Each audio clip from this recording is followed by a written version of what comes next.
Yes, Iran has been the victim of the American economic terrorism and sanctions for years. So when you're talking about the closure of Strait of Hormuz, you're talking about oil and gas, but also about the LNG, the helium, the fertilizers. So I think that the whole global economy would collapse if Trump keeps on his actually irresponsible. Yes, Iran is a resilient country, because 70% of the Iranian wells can be off and immediately on again.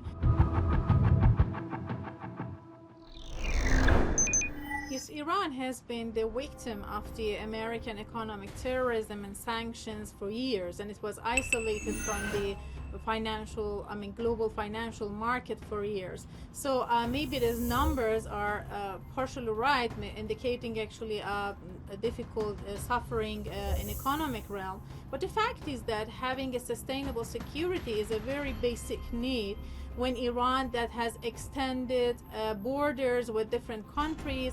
It's also have the Caspian Sea as an alternative use for having the subsidiaries actually be approved during the war, can be much more, and is self-sufficient actually in agriculture, crops, for being actually living under sanctions for years. So I think that the resilience in Iran can be put versus the resilience of the GCC countries, that their imports and exports would be also zero, according to Khatam al-Anbiya statement, that if Iran's port is sieged, then nobody can actually have imports and exports through the region.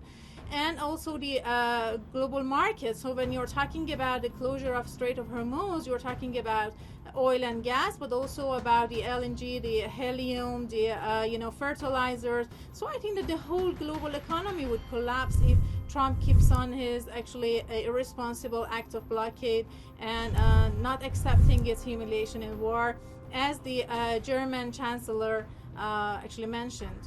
Yes, Iran is a resilient country, and if you're talking about the stockpiles of oil as well, that Trump was claiming that in 3 days there would be explosions from within, and 3 days was over and no explosions really happened. Iran has experiences of just shrinking production and export of the oil because of the maximum pressure campaign against them during the past decades. And Iran is not about 200 million barrels was just in overseas that were already sold. And also the new security paradigm in Hormuz can be the source of reparations in the future. But at the same time, when you're talking about the oil stockpiles, half of the production of oil in Iran is used in the domestic realm.